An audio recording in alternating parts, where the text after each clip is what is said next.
Hey there, folks. Welcome to Spectrum Pulse. We talk about music, movies, art, and culture.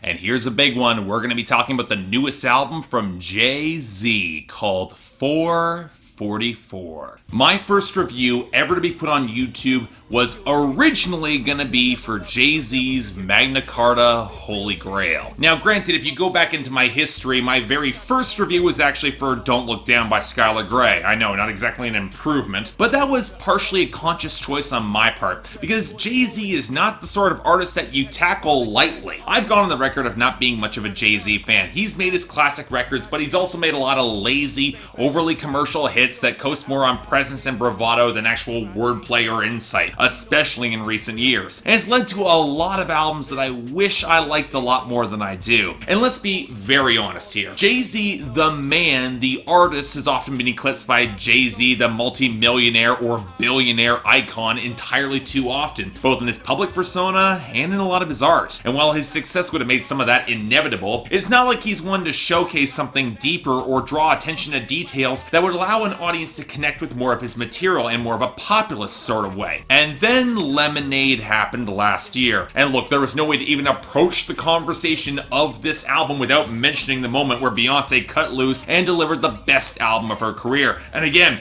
I'm far from a Beyonce fan. It was the sort of accusation that rocked one of the most established institutions in mainstream music. You almost couldn't escape it. But just like with, say, Miranda Lambert and Blake Shelton in country music, I was intensely curious to how JayZ would respond, or if he even could respond given who he is and given who she was and his place in hip-hop. Miranda Lambert, she owned the fact that she cheated, and it led to a drifting, intensely complicated picture over an experimental double album, whereas Jay, he seemed to be aiming a lot smaller, maybe even more personal. A record not even reaching 40 minutes, 10 tracks, one producer with no ID, a few intensely talented guest stars, including his wife. There wasn't anything indulgent or meandering about this, at least on the surface, which flew in the face of the majority of his grandiose material over the past decade, both in his own records and in his guest verses. And yeah, there was no way in hell I wasn't gonna check this out. So okay, what did I find on 444? Well, honestly, I'm kind of glad that I'm not a huge JayZ fan talking about this record. Familiar with his legacy and his discography, but also very conscious of my distance from it. And I really couldn't care less about JayZ's whole cult of personality, which I think is important to mention because my issues with 444 are very tied to issues that I've had with JayZ for years now. And even saying all that,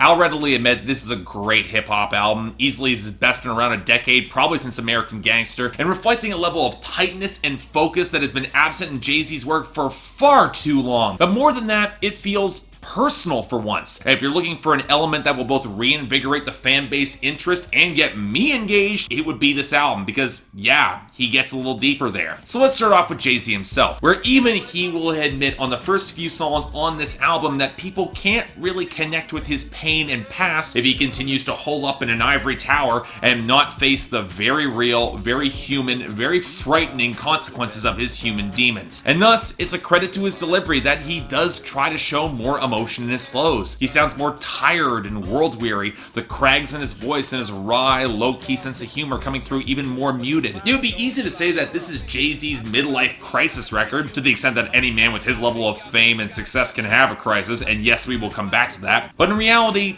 it's older than that. The tones of a man who has come back from the brink, faced some real consequences for his actions, is now having to look forward and not really having a clear direction on where he needs to go. He knows what he doesn't want to be.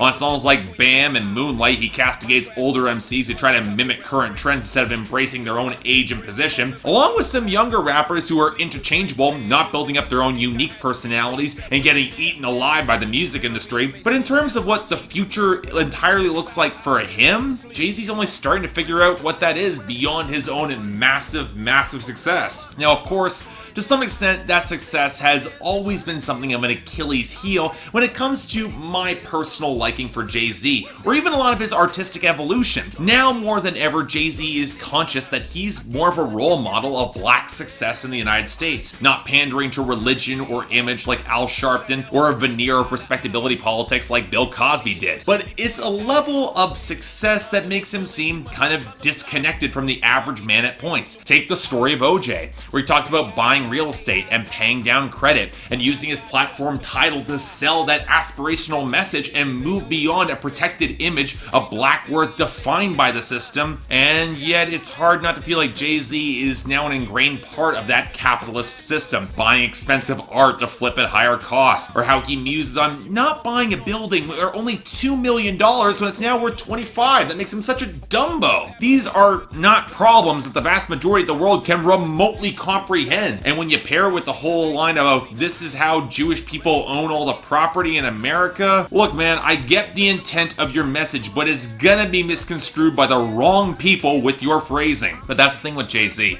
He's always walked a narrow tightrope of justification of violence or what he did in his past to get to where he is, and thus when he's kind of exasperated that people will pirate his message and title in order to enrich themselves, well, there's kind of an ironic parallel that I wish JayZ grasped as more than just jealousy on his point. And the frustrating thing is that JayZ does have some valid points surrounding investment and musicians owning their masters. One of the reasons his anger on lawyers who are grave robbing from Prince's estate on Caught Your Eyes has so much bite to it, so much fury. And when JayZ does get personal and admit very real human screw-ups and consequences on Kill JayZ, and especially the title track, it forges real connective tissue to the human drama and to his audience. The crimes for which he never truly paid in his come-up, his wife's miscarriages, and his cheating as a response to the emotional distance that he's now terrified that his children will eventually discover, even if JayZ finding more value in women now that he's actually had kids is so utterly tired. I was hoping he was above that. But even the struggles of the black business owner facing a system that will seek to delegitimize or criminalize that business, even through the language of calling it the black market or projects. Those moments, they have aspirational weight and populism, which you start to lose a little bit when you start to brag about success and legacy that's so far beyond the pale. Now, thankfully, there's a lot less of that this time around. And even when he's calling out jewelers on Smile, it's more for blood diamond robbery of the culture in the homeland than luxury rap posturing. But again, part of this is a maturing process, with JayZ comfortable stepping out of the shadows for once and admitting his own flaws, which is something he's rarely ever done,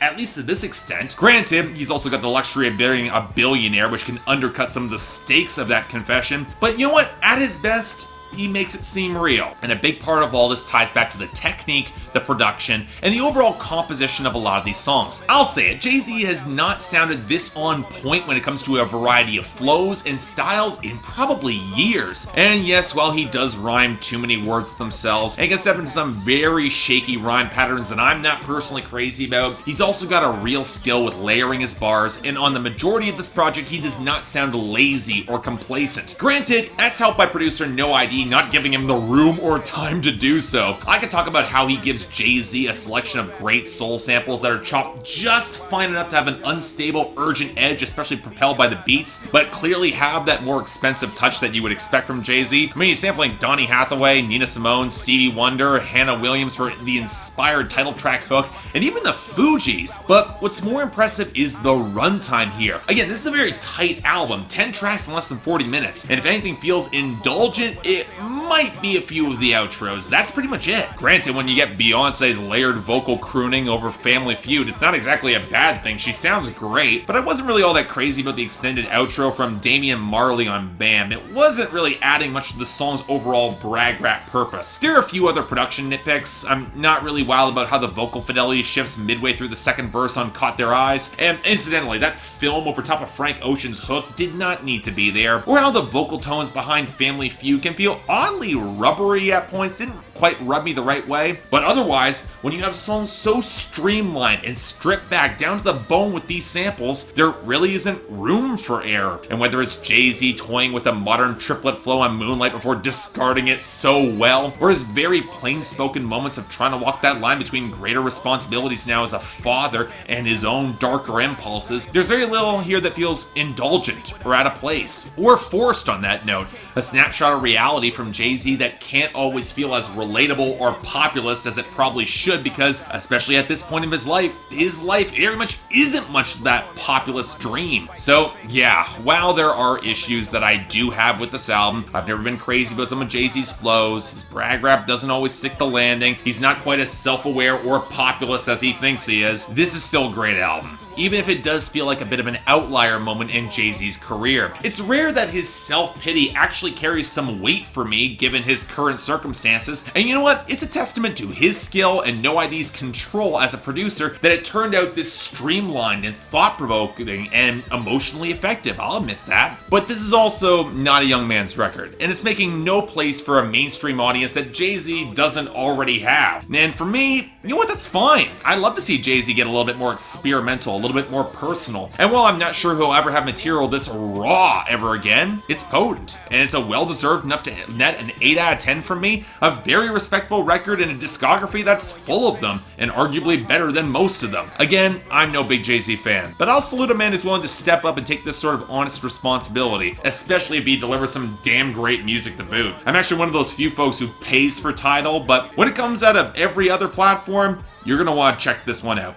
Trust me, it's worth it. So yeah, thanks a lot for watching. If you'd like to like and subscribe, I'd be more than grateful. I had a link to buy in the description below, or at least I will when the record comes out on other platforms, and I got the poll up here, so all you guys who are more hardcore JayZ fans, I'm curious where you guys will eventually fall on this, especially because it doesn't really have that play to the mainstream, and he doesn't really step into more shallow, more accessible territory. I'm curious where you fall on that. Beyond that, anything else I might be able to do to improve my presentation, I'm all ears. If you guys want to get involved in my scheduling process, link to my Patreon is right there, where 3 times a week you guys get to vote on my schedule, and once a week the higher tier contributors get to add records or even movies to that schedule. More details right there. And beyond that, we're coming up on my 4th year anniversary. In the next couple of videos, I would like you guys to put in your suggestions for a 2016 album that I might have already reviewed and you want me to cover again, or an album that came out in 2016 that I may have missed, and for that 4th year anniversary coming up in a couple of days, I will cover the album that gets the most votes over the course of the next couple of videos. I'll be watching if you vote multiple times. I'm keeping track of that. And hey, the option's open. Get to voting. Till then, I'm Mark, you're watching Spectrum Pulse, and I'll see you next time. Society shame and the pain was too much to take. Cried tears of joy when you fell.